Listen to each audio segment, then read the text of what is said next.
E vamos ler alguns versículos para nós remirmos o tempo. Nós vamos ler a partir do versículo 9 e até ao 23. Por esta razão, nós também, desde o dia em que o ouvimos, não cessamos de orar por vós e de pedir que sejais cheios do conhecimento da sua vontade em toda a sabedoria e inteligência espiritual, para que possais andar dignamente diante do Senhor, agradando-lhe em tudo, frutificando em toda a boa obra e crescendo no conhecimento de Deus, corroborados em toda a fortaleza, segundo a força da sua glória, em toda a paciência e longanimidade com gozo, dando graças ao Pai que nos fez idóneos para participar da herança dos santos na luz, o qual nos tirou da potestade das trevas e nos transportou para o reino do Filho de seu amor, em quem temos a redenção pelo seu sangue, a saber, a remissão dos pecados, o qual é a imagem do Deus invisível e o primogênito de toda a criação, porque nele foram criadas todas as coisas que há nos céus e na terra, visíveis e invisíveis, sejam tronos, sejam dominações, sejam principados, sejam potestades, tudo foi criado por ele e para ele. E ele é antes de todas as coisas e todas as coisas subsistem por ele. E ele é a cabeça do corpo da igreja. Perdão. É o princípio e o primogênito dentre os mortos, para que em tudo tenha a preeminência. Porque foi do agrado do Pai que toda a plenitude nele habitasse. E que, havendo por ele feito a paz pelo sangue da sua cruz, por meio dele reconciliasse consigo mesmo todas as coisas, tanto as que estão na terra como as que estão nos céus.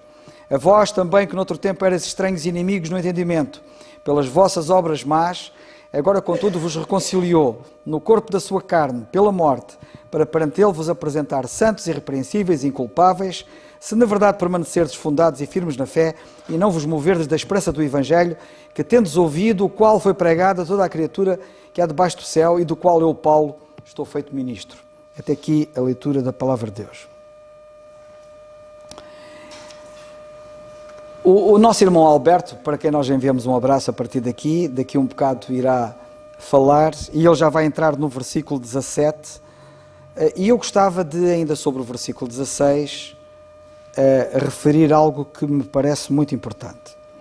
Nós já fizemos uma referência no outro dia ao facto de que, e eu vou ler o versículo 16 outra vez, nele foram criadas todas as coisas que há nos céus e na terra, visíveis e invisíveis, sejam tronos, sejam dominações, sejam principados, sejam potestades, tudo foi criado por ele e para ele. Portanto, ele está aqui a dizer que foram criadas por ele, pelo Senhor Jesus Cristo, todas as coisas. Portanto, ele é o Criador, já vimos isso. Visíveis e invisíveis. Na altura, a referência feita foi para coisas invisíveis que existem e que nós até só há relativamente pouco tempo é que soubemos que elas existem, porque nem temos olho para as alcançar e que foram criadas por ele. Portanto, não apenas as coisas que são visíveis ao nosso olhar foram criadas por ele, mas até coisas invisíveis. Mas isto é mais vasto. O que ele está aqui a dizer, destas coisas invisíveis, ele está-se a falar de seres espirituais. E isto é muito importante. Nós, na altura, a dada altura, não sei se se lembram, eu fiz referência ao facto de que existem seitas, nomeadamente as falsamente chamadas Testemunhas de Jeová, que dizem que o Senhor Jesus Cristo, que é um anjo, e que até é um arcanjo, que é o arcanjo Miguel. Certamente que se lembrarão que eu fiz referência a isso. E esta passagem rebenta completamente com essa falsa doutrina, com essa heresia, com essa coisa diabólica que pretende diminuir a pessoa do Senhor Jesus Cristo, porque diz aqui, lemos aqui nesta passagem, que as coisas invisíveis, todas elas, foram criadas por ele, e depois ele divide as coisas invisíveis em hierarquia. Sabem que no mundo invisível, no mundo dos seres espirituais invisíveis, existe uma hierarquia.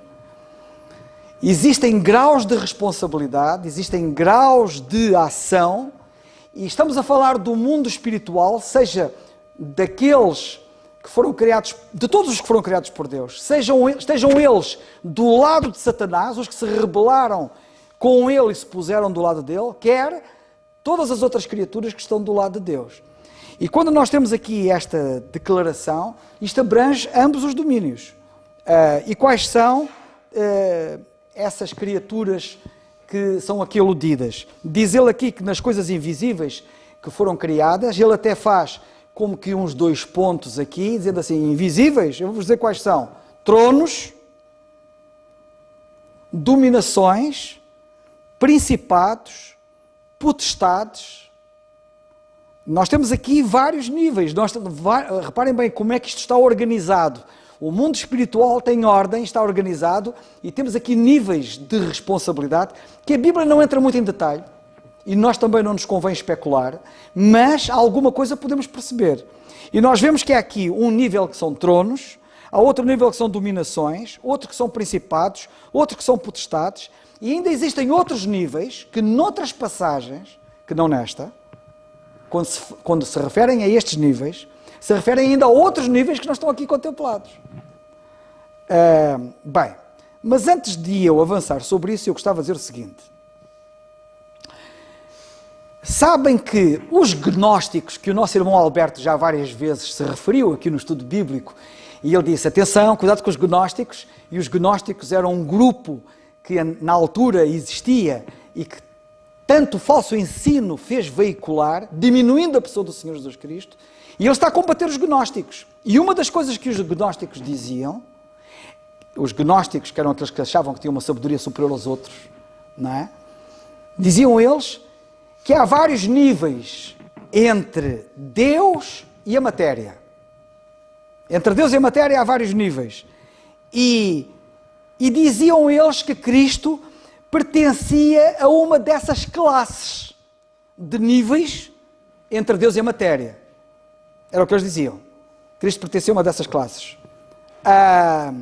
Eu não sei se vocês sabem, por exemplo, e por isso é que o apóstolo Paulo está a anular, a desmentir, a desdizer toda essa teoria, quando diz que todos os níveis, fossem eles quais fossem, foram criados pelo Senhor Jesus Cristo. O Senhor Jesus Cristo não está em nenhum desses níveis. O Senhor Jesus Cristo é o autor, é o criador de todos os níveis que existem no mundo espiritual. Tudo foi criado por Ele. Sejam tronos, sejam principados, sejam domínios, sejam potestades. Tudo foi criado por Ele e para Ele. E o Espiritismo, e é importante também termos bem a noção disto, o Espiritismo, para quem não sabe, diz que Cristo é um espírito avançado, que está numa dessas classes. E até dizem mais concretamente que ele é da sexta esfera. E portanto nós temos um conjunto de seitas e de grupos heréticos que dizem barbaridades, que falam do que não sabem, acerca do nosso Senhor Jesus Cristo, quando o Senhor Jesus Cristo diz claramente que Ele é o Criador de todos estes grupos de seres. Os testemunhas de Jeová, como eu disse, eles dizem que o Senhor Jesus Cristo, antes de vir ao mundo, era um anjo criado, antes do Senhor Jesus Cristo vir ao mundo, dizem os testemunhas de Jeová, e dizem que era mesmo o arcanjo Miguel. E Paulo aqui diz isto, como eu já tive a ocasião de dizer, e repito mais uma vez que não quero demais, que todos estes seres foram criados por Ele. Eu gostava de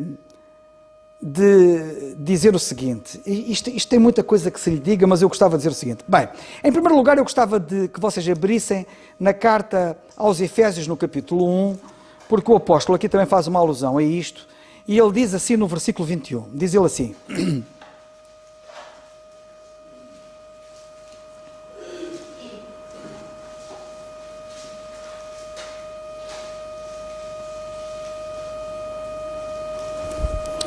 Reparem que, por exemplo, ele aqui apresenta um outro nível, que é o poder.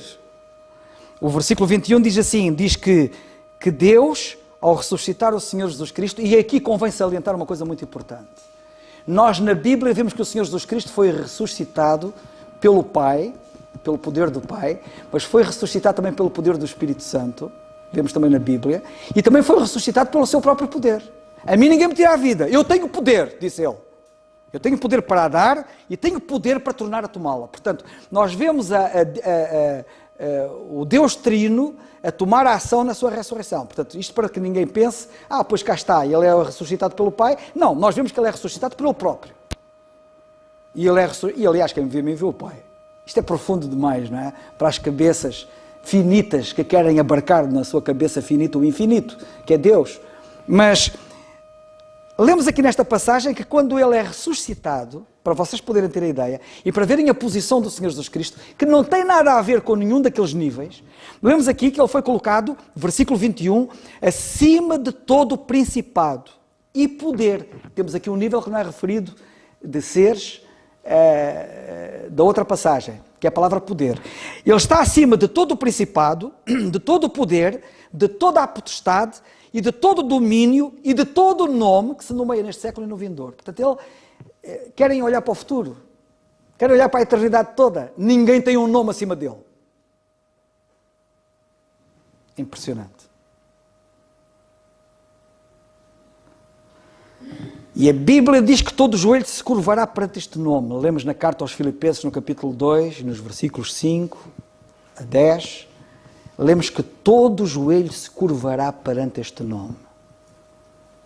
E todo o joelho dos que estão nos céus, na terra e até, notem bem, debaixo da terra, no inferno. Todos se dobrarão perante ele, para verem a dimensão dele. Não vou ler agora a passagem, mas eu gostava de sublinhar isto. Quando a Bíblia fala em principados, só para vocês poderem ter uma ideia, porque a Bíblia dá-nos assim um relance, dá-nos assim um vislumbre, um vislumbre fugidio do mundo angélico e invisível. E a Bíblia dá-nos assim uns flashes para nós podermos ter uma ideia. Quando a Bíblia fala em principados, está a falar de príncipes. Miguel é um príncipe.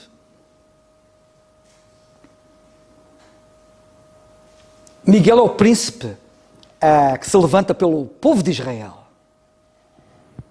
No livro de Daniel, nós lemos já acerca dele no capítulo 12, que ele é o príncipe que se levanta pelo povo de Israel. Em Judas nós lemos que este príncipe lutou, este arcanjo, que é chamado um arcanjo. E arcanjo quer dizer chefe de anjos.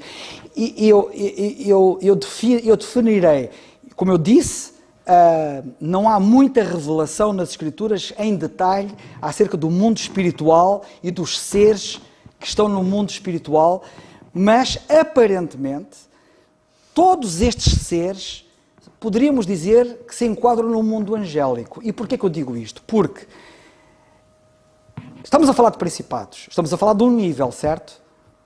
Mas esse nível de principados são anjos. Os príncipes são anjos. Miguel é um anjo, mas é um chefe de anjos, é um nível que chefia anjos, porque arcanjo quer dizer chefe de anjos. O próprio Satanás também é chamado príncipe na Bíblia. Por exemplo, e eu vou citar em João no capítulo 12 no versículo 31, nós lemos acerca dele, o Senhor Jesus Cristo referiu-se a ele e disse: agora é o juízo deste mundo, agora será expulso o príncipe deste mundo. Ele também é príncipe, Satanás. Nós estamos a falar de principados. Quando falamos de principados, para nós podermos perceber, por exemplo, isto podemos perceber, os principados são um nível na hierarquia destas criaturas, é um nível de topo, entre os quais estão dois príncipes, Satanás e Miguel.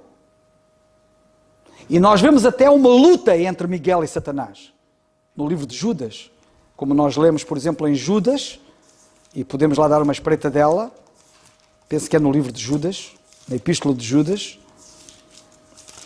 nós lemos que ele disputou o corpo de Moisés, versículo 9. Mas o arcanjo Miguel, chefe de anjos, reparem que nesta passagem de Judas 9, ele é chamado arcanjo, mas em Daniel ele é chamado príncipe. E lemos aqui que o arcanjo Miguel, quando contendia com o diabo e disputava a respeito do corpo de Moisés, não ousou pronunciar juízo de maldição contra ele, mas disse: o Senhor te repreenda. Inclusivamente nós temos aqui a lutar Miguel com príncipe contra outro príncipe, contra outro principado que é Satanás. E agora vocês notem o seguinte: mas há mais príncipes na Bíblia. Não são os únicos príncipes. Os únicos príncipes não são só Miguel e Lúcifer. Eu gostava de que vocês lessem só mais um pouco, porque há muitas passagens, não vamos agora perder muito tempo, mas no capítulo... olha, em João 14:30, João 16:11, também lemos acerca deste príncipe deste mundo, que é Satanás, mas o apóstolo Paulo também se refere a ele como príncipe. Vocês reparem que, por exemplo, o que é que o apóstolo Paulo diz em Efésios 2:2? Em Efésios 2:2 ele diz assim, versículo 1, vos vivificou estando vós mortos em ofensas e pecados, em que noutro tempo andastes segundo o curso deste mundo, segundo o príncipe das potestades do ar. Vocês andavam segundo este príncipe, o príncipe das potestades. E agora reparem, é o príncipe, ele está num nível superior a outro nível que são potestades. São poderes espirituais. Que diz aqui, são dos ares. Ele comanda-os, ele esfia-os, ele tem exércitos, ele tem batalhões. Deixar-me dizer que às vezes até parece que o diabo está em toda a parte, não é? Mas o diabo não está em toda a parte. O diabo não é omnipresente, nem é omnipotente, nem é omnisciente. Mas às vezes até parece que é. Porque ele tem uma rede tão bem montada, tem um exército tão bem montado, que a informação corre célere e parece que ele sabe todas as coisas. E parece que está em todo lado, que não está. Também convém lembrar que ele desloca-se com uma grande velocidade. Não tenho agora tempo a falar disso, nós estamos a falar dos anjos, mas os anjos deslocam-se com uma velocidade incrível.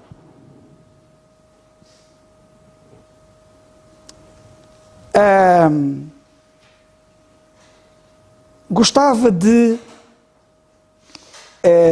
portanto, referir-me a isso e, por exemplo, nós no livro de Daniel, não vamos ler agora que é para não perdermos tempo, mas vocês depois, se quiserem, podem ler com calma, mas no livro de Daniel, eu apontei isso alguns para aqui, que já nem sei onde é que apontei, mas é em Daniel, no capítulo 10, nós podemos dar lá uma espreita dela no instante. Em Daniel, livro de Daniel, no capítulo 10, nós lemos aqui no versículo 13, Daniel 10:13, lemos: e o príncipe do reino da Pérsia se pôs de fronte de mim 21 dias, e eis que Miguel, um dos primeiros príncipes, notem que entre os príncipes, este é dos primeiros. Mesmo entre os príncipes, há uns que são mais primeiros. E temos aqui um outro príncipe, que lemos aqui na Bíblia, que é o príncipe do reino da Pérsia. E este príncipe do reino da Pérsia, não é? Se pôs de frente de mim 21 dias, e eis que Miguel, um dos primeiros príncipes, veio para ajudar-me, e eu fiquei ali com os reis da Pérsia.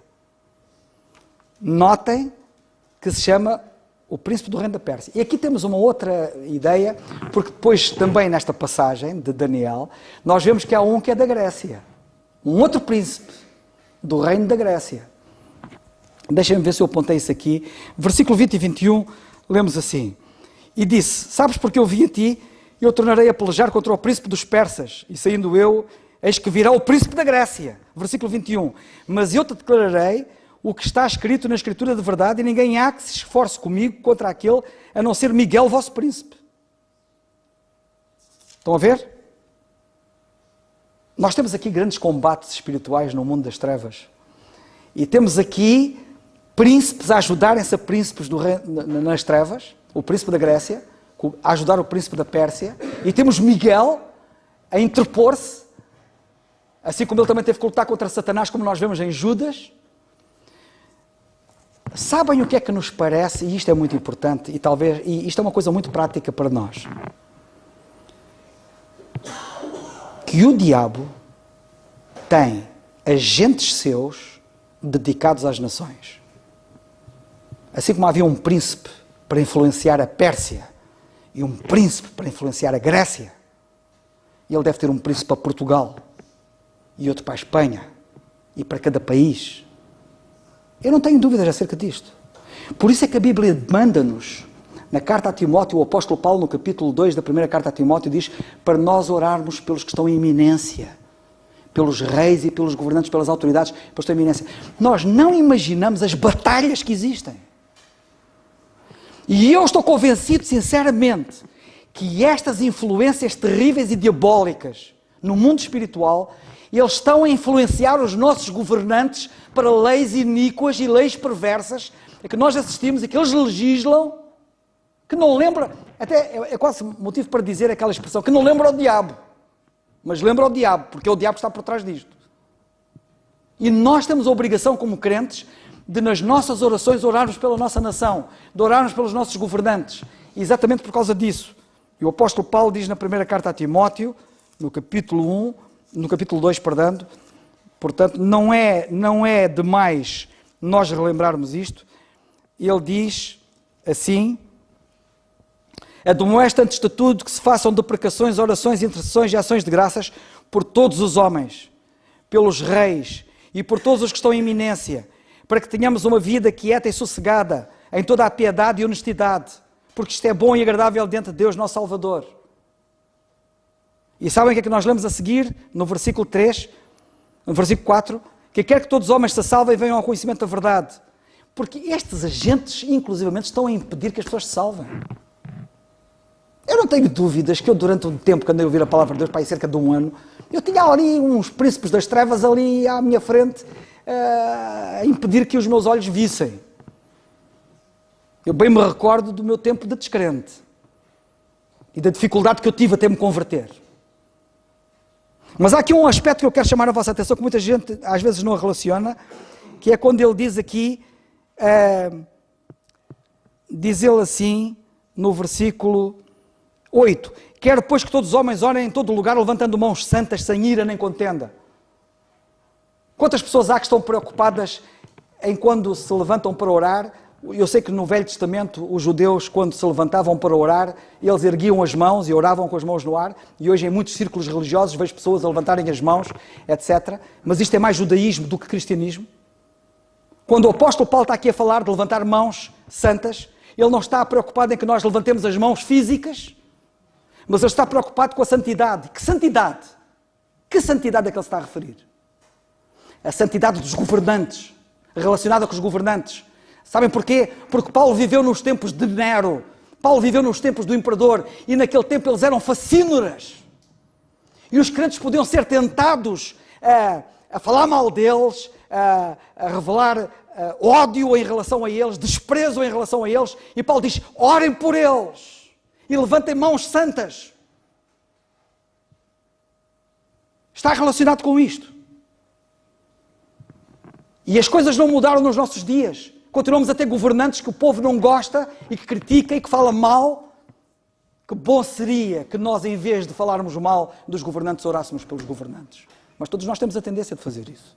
Temos de ter cuidado. E estes príncipes das trevas são especialistas em nos levar por onde a gente não deve ir. E eu queria chamar a vossa atenção para isto. Portanto, temos os príncipes e temos os principados. Já agora que estamos aqui, vamos ao capítulo 12, não é? No versículo 1, que é para verem aquilo que eu estava a dizer do Miguel, de Daniel. Lemos assim, naquele tempo, perdão, se levantará Miguel, o grande príncipe. Notem que a Bíblia fala em príncipes principais, que é dos principais, e ele diz o grande príncipe, porque há outros príncipes. E haverá um tempo de angústia, qual nunca houve, que se levanta pelos filhos do teu povo. Parece que há uma relação intrínseca entre Miguel e o povo de Israel. Mas ninguém pensa que Miguel, neste momento, em que Deus está com o programa suspenso em relação a Israel, ninguém pensa que o Miguel está a dormir. Deus tem outras atividades para ele, certamente. E eu queria chamar a vossa atenção para este pormenor, mas queria chamar a vossa atenção porque aqui no livro de Daniel nós lemos de outro ser importante,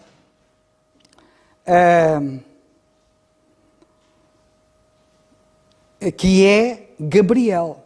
Sabem que é aqui que nós lemos pela primeira vez acerca de Gabriel. E já agora deixar-me dizer uma coisa muito importante. Cuidado com aquilo que se diz aí do mundo espiritual. Porque alguns dizem que, para além de falarem do anjo Gabriel, falam também de Rafael e de outros elos que não estão na Bíblia. Rafael não é nenhum anjo que esteja na Bíblia. Isso é invenção humana. Gabriel, sim. E Gabriel tem aqui uma relação direta com Daniel, quando ele está a orar. Ele traz respostas. E depois vemos Gabriel aparecer mais à frente em relação ao nascimento de João Batista. E depois vemos ele outra vez intervir em relação ao nascimento do Senhor Jesus Cristo com Maria, Gabriel. É o que a gente pode ver destes anjos. Mas deixai-me dizer outras coisas que me parecem que são relevantes. Portanto, isto só para vocês poderem ter uma ideia de que, embora nós não dominemos tudo sobre esta matéria, e quando dizemos, nós nunca dominamos nada, mas muito menos nesta área, porque é uma área que não está muito revelada, mas da pouca revelação que nos é transmitida acerca destes seres, podemos perceber alguma coisa. E há outra coisa que eu gostava de chamar a atenção. Há um nível aqui, que é o primeiro nível do apóstolo Paulo na carta aos Colossenses, no capítulo 1, versículo 16, que ele diz aqui, visíveis ou invisíveis, sejam tronos. Sejam tronos. E a pergunta é, e o que são os tronos? Ou quem são os tronos?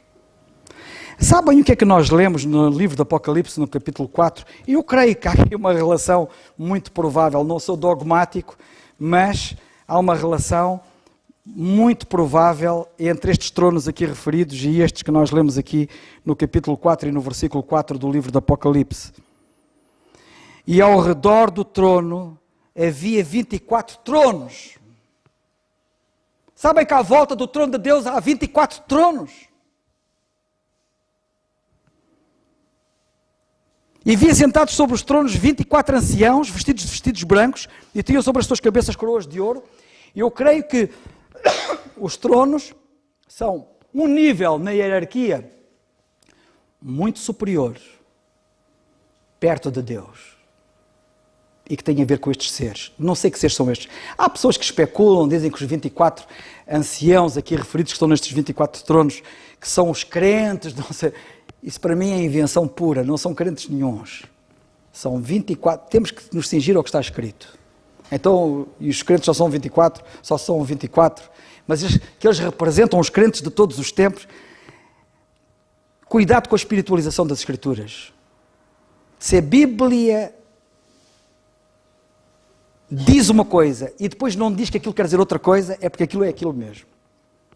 São 24 tronos, 24 anciãos, e a Bíblia diz que existem tronos. Estamos a falar de níveis. E, portanto, nós temos aqui uma série de níveis, e eu gostaria de, portanto, sublinhar isto. Para enfatizar bem esta questão, o apóstolo Paulo está a dizer assim, vocês estão a ver? O Senhor Jesus Cristo criou isto tudo. Príncipes, Miguel, o príncipe, Satanás, tudo foi criado por ele. E há muitos que dizem assim, então mas ele criou o Satanás, ele criou o diabo. Há muitas pessoas que já me fizeram esta pergunta. Então mas Deus criou o diabo? Não, Deus não criou o diabo. Deus criou Lúcifer. Lúcifer quer dizer anjo de luz.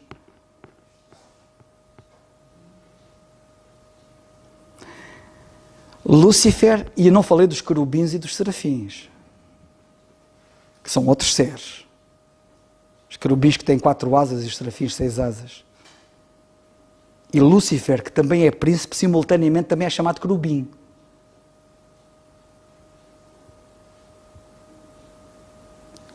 E sabem que... o que é que eu queria dizer com isto? Já nem sei o que ia dizer. Agora perdi-me, mas eu já me vou encontrar. Nós temos estes seres, não é? Que são vários seres, em várias hierarquias, e isto é complexo. Porque ao mesmo tempo nós vemos que ele é um anjo, mas temos aqui anjo que é arcanjo, que por sua vez é príncipe, que é dos príncipes mais importantes, e por outro lado nós vemos que em relação a Lúcifer, ele é querubim. E eu ia dizer qualquer coisa nessa relação e depois passou-me com o querubim.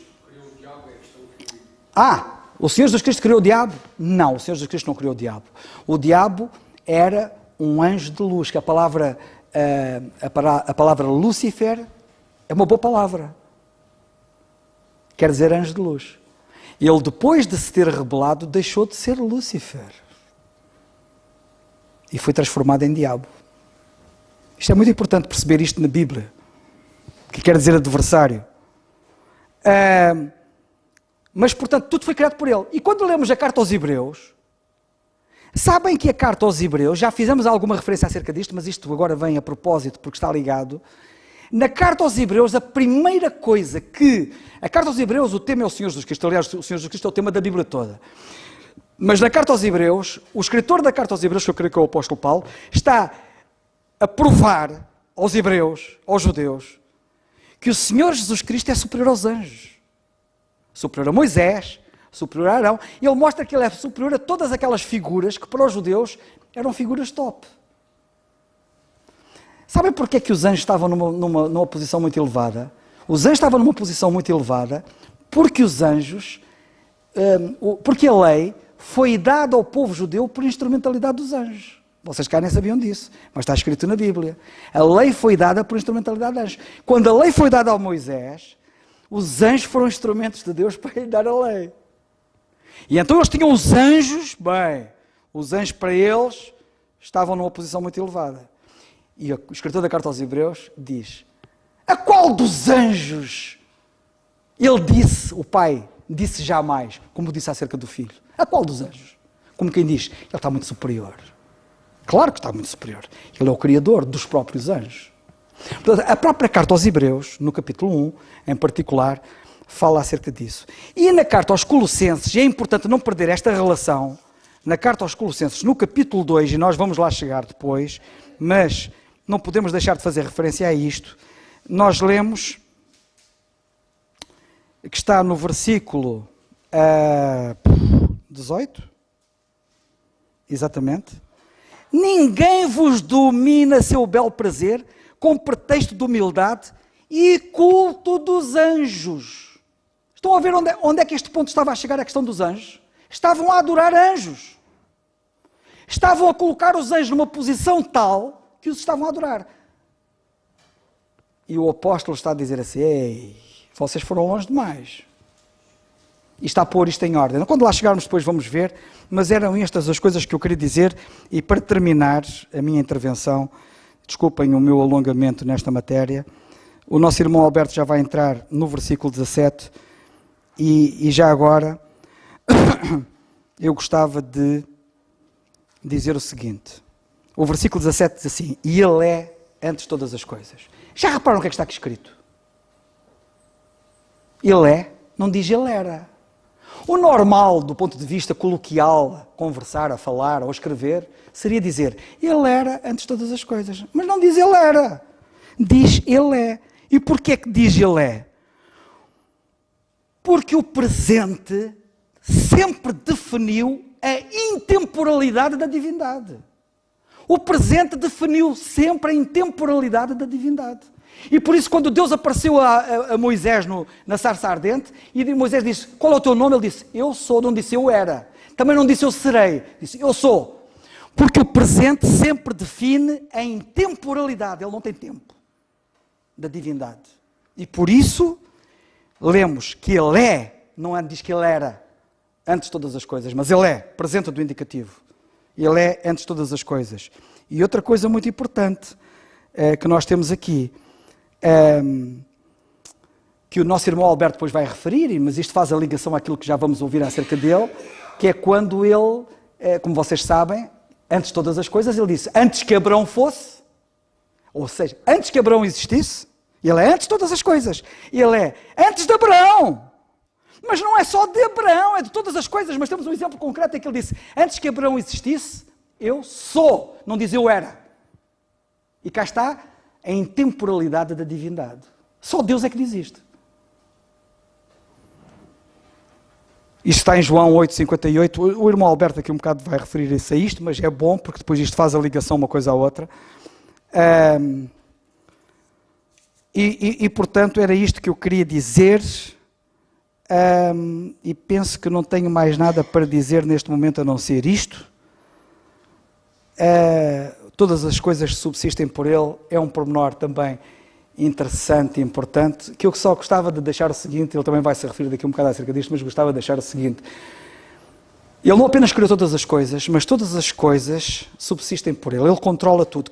Se ele é o criador de tudo, ele tem o controle sobre tudo. Vocês reparem como é que ele controla o vento. Reparem como é que ele controla o mar. Na tempestade. Ele controla o vento, ele controla o mar, porque ele é o criador do vento, ele é o criador do mar. E tudo subsiste por ele, ele pode manobrar tudo. Quem é que fez isto? O Senhor Jesus Cristo, claro.